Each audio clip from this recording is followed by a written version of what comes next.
মহিলা সংরক্ষণের কথা, আর আরেকদিকে দেখুন একজন মহিলাকে হারানোর জন্য দেশের প্রধানমন্ত্রী, দেশের স্বরাষ্ট্রমন্ত্রী, দেশের প্রতিরক্ষা মন্ত্রী, দেশের অর্থমন্ত্রী, শিল্পমন্ত্রী, রেলমন্ত্রী, স্বাস্থ্যমন্ত্রী, 16টা রাজ্যের মুখ্যমন্ত্রী, 28টা রাজ্যের রাজ্যপাল, CBI, ED, income tax, election commission, গদি মিডিয়া, হাইকোর্ট, সুপ্রিম কোর্ট সব মিলে এক হয়ে গেছে, তাও তৃণমূলকে হারাতে পারছে না। এটাই বাংলার মানুষের ক্ষমতা। আপনি স্বরাষ্ট্রমন্ত্রীর মুখের ভাষা শুনেছেন?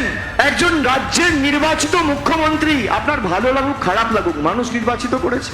3 বারের মুখ্যমন্ত্রী, 7 বারের সাংসদ, 4 বারের কেন্দ্রীয় মন্ত্রী, তাকে বলছে এ দিদি কান খোলকে শুনলো, এ দিদি কান খোলকে শুনলো, আঁখ খোলকে দেখলো, পণ্ডিতগিরি, ব্যঙ্গ বিদ্রুপ।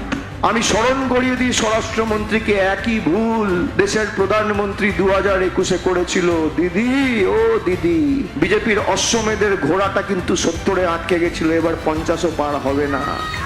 ভেবে চিন্তে কথা বলুন। বাঙালি অপমান সহ্য করবে না। তারা বলছে প্রথম দফায় গত পরশুদিন ভোট হয়েছে, আপনারা দেখেছেন তৃণমূল সেঞ্চুরি পার করে দিয়েছে, সেঞ্চুরি পার।